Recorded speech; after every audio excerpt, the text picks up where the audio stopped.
Tires, removal and installation. Made easy.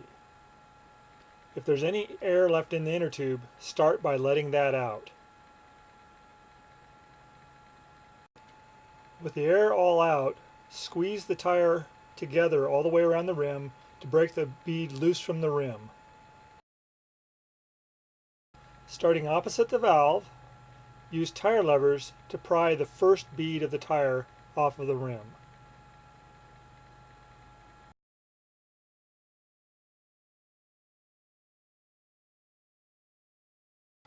Once the bead is loose, you can slide a tire lever around the tire to speed up the process of getting the bead off the rim, and then pull the inner tube out of the tire.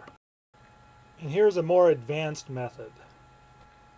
The key to getting a tire off the rim easily is to understand that the tire will fit more loosely in the middle of the rim than on the side of the rim.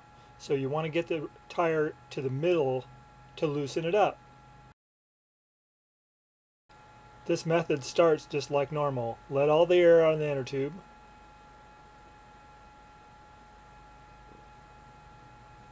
Squeeze the tire together as you work your way around the rim to loosen the bead and to get the bead into the middle of the rim where it's looser. Get the last little bit of air out. Lift the tire and pull. Once the tire is off the rim, it's very important to make sure you clear the tire of all the debris or anything protruding through it that might have caused the flat tire in the first place.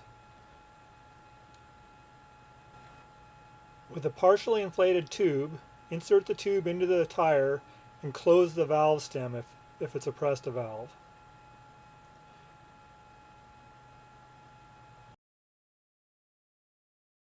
Start the installation by placing the valve stem through the valve hole of the rim first, and then put one tire bead on at a time. Remember to put the tire bead in the middle of the rim to make it easier to install. Like with the first bead, start the second bead at the valve stem. Make sure the base of the valve is not caught underneath the tire beads. Keep pushing the bead into the lower part of the rim and work your way away from the valve stem. The last little bit will be tight, so get as much slack in the bead as you can before you finish your installation.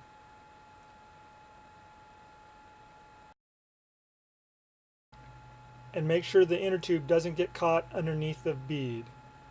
Then pump up the tire. Check your beads after you've finished inflating the tire.